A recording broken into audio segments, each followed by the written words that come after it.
Charles I of England was a big contributor to the revolution we call the English Civil War that raged on from 1642 to 1651. Today I hope to enlighten you into his lifestyle, his family, his influence on society, and his overall relationship with Parliament. Charles was the third son of James VI and Anne of Denmark. Here is an interpretation of the three famous historical figures. James VI of Scotland, also known as James I of England, had three children and strongly influenced Charles's actions that were doubted upon by the nation. During his reign, he disappointed the Puritans by not introducing certain concepts of the Scottish Church into society. After Elizabeth I of England died, James became the King of Scotland and England because they were close allies. James later married Anne of Denmark. Charles's mother was Anne of Denmark. She had 8 children with James, 5 of whom died due to child mortality. She was brought up as a Lutheran, but became a Roman Catholic later in life. When Elizabeth I died, Anne and James were crowned together at Windsor Castle. Anne embarrassed James throughout his reign because of her sympathy to the Roman Catholics and by refusing to take Anglican communion. She passed away in 1619. Charles's brother was Henry Frederick. Henry was always the trophy son because he was much stronger, taller, and better looking than Charles ever was. Henry reigned for 2 years, then unfortunately passed away. Historians believed he died of typhoid fever. Charles inherited the throne from him after he passed away.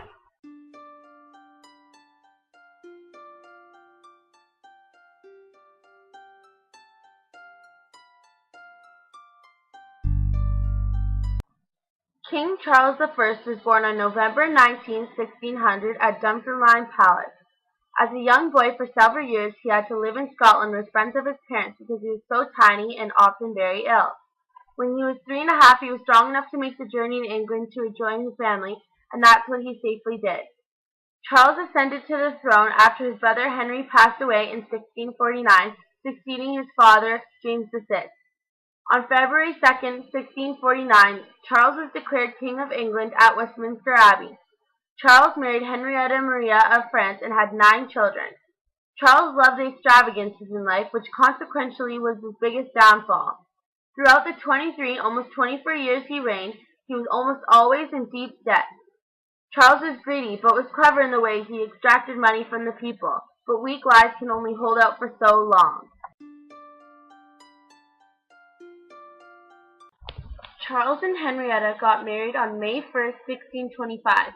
Henrietta was only 15 and Charles was 24. They barely knew each other and were already supposed to start a successful life together.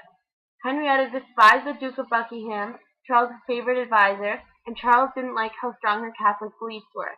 Their relationship was fragile and argumentative, but got tolerable and compromising over time. Henrietta gave birth to 9 children, the first being Henry, as well as Margaret, Mary, Charles, which was the king-to-be, Robert, Sophia, Elizabeth, and another unnamed kid. 3 of her children survived into adulthood. Charles and Henrietta's marriage wasn't accepted well by most English people. The Protestants were infuriated at Charles for, first of all, marrying Catholics, and secondly, for making changes to the Church of England. It was ordered that all the churches be decorated once again and a new English prayer book be introduced. All this certainly didn't help the rising tension towards King Charles. Parliament and Charles disagreed on many topics, which was a big factor in the conflict that started the English Civil War. Charles only called upon Parliament when he needed money for special treasures that wasted the kingdom's money. Time after time, Parliament shut him down and gave him no more money because what was supposed to be going towards the army, navy, and the poor was being spent on lavish parties and new items for Charles to show off. After the Parliament cut funds, Charles came up with a new way to collect money without Parliament's consent. He brought back an ancient tax called ship money. This charged people living on the coast, regardless of their profession, because he claimed he owned the sea. He also started charging tonnage and poundage, which were taxes on every pound of merchandise exported or imported. Both of these increased Charles' wealth and the number of rebels joining in on hating the king.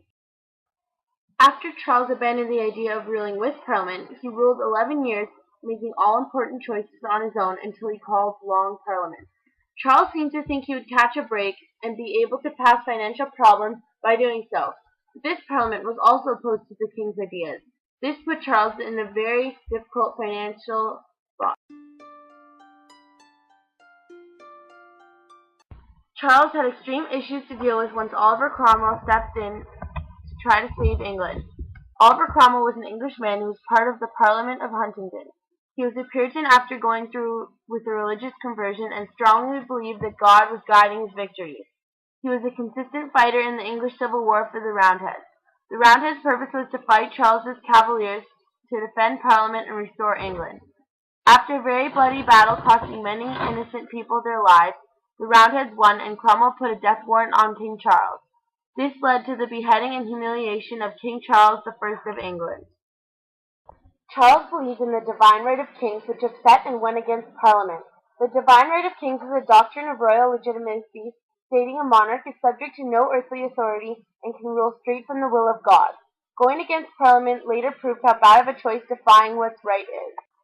Charles was brought to trial, found guilty of treason, and was consequences being executed. Oliver Cromwell played a big part in this verdict. On the day of the beheading, which was January 30th, 1649 in London, Charles said a short speech, and the civilians watched him as he got his head severed from his body. After his death, Charles had such a big impact as a single, powerful ruler, England converted to a constitutional monarchy. This happened after the head of state, Oliver Cromwell, passed away. This also led England to becoming a democracy as well as a constitutional monarchy. Another impact Charles' influence was after his death, the Bill of Rights was formed, which many modern-day documents on the rights of a human are based off today. Charles proved the extent of what definite power can give a monarch and how that can harm an empire. Thank you for watching.